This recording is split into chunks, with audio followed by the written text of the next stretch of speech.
বাড়ি কোথায়? ফটিকছড়ি। ফটিকছড়ি। জি। খবর কি করে ভাঙলো?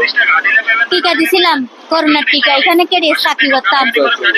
তো এই টিকাটা যেদিন দিছি ওই দিন আর ঘুম থেকে আর উঠতে পারি নাই, উঠে হাঁটতে পারি নাই। এরপরে ডাক্তারের কাছে গেছি, পরীক্ষা নিরীক্ষা করে ধরা পড়ছে আমার 2টা কোমর মালা নষ্ট হয়ে গেছে। 5 লাখ টাকার উপরে লাগবে মালা কোনটা পাল্টাইতে। মালার দাম আছে 5 লাখ টাকা, আরো অনেক খরচ আছে। তো এখন শুধু মা আছে আর আল্লাহ আছে, আর কেউ নাই।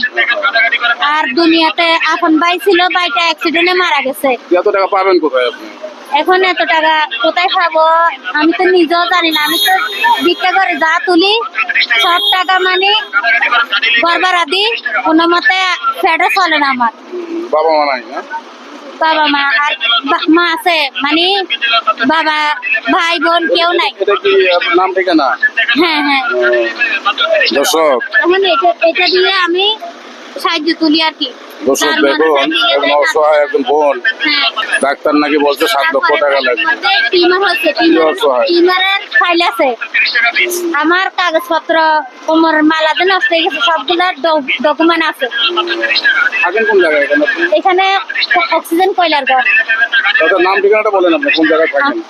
আমি অক্সিজেন কয়লার ঘর থাকি, আমার বাড়ি ফটিকছড়ি। অক্সিজেনে? অক্সিজেনে কয়লার ঘর। এখানে প্রতিদিন পাওয়া যায়? হ্যাঁ প্রতিদিন।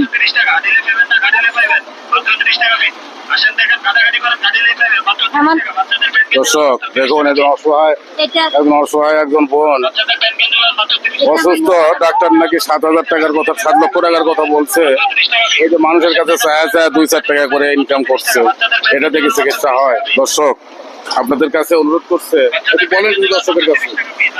প্রিয় দর্শক ভাই বোন যারা প্রবাস দেশ থেকে দেখছেন, সবার কাছে অনুরোধ আমার জন্য সবাই দোয়া করবেন আর কিছু সাহায্য করবেন যাতে চিকিৎসাটা হয়। আর কিছু চাই না। এটা কি আপনার বিকাশ নাম্বার? জি হ্যাঁ, এটা বিকাশ নাম্বার। তো দর্শক আমি ওনার বিকাশ নাম্বার এটা দিব, আপনারা পারলে তো ওনার সাথে একটু সহযোগিতা করবেন।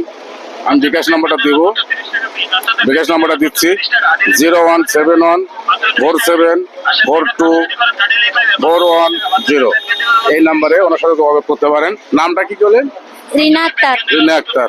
আমার দর্শক বাড়িও নাই, কিচ্ছু নাই, শুধু আল্লাহ আছে, আমি আছি।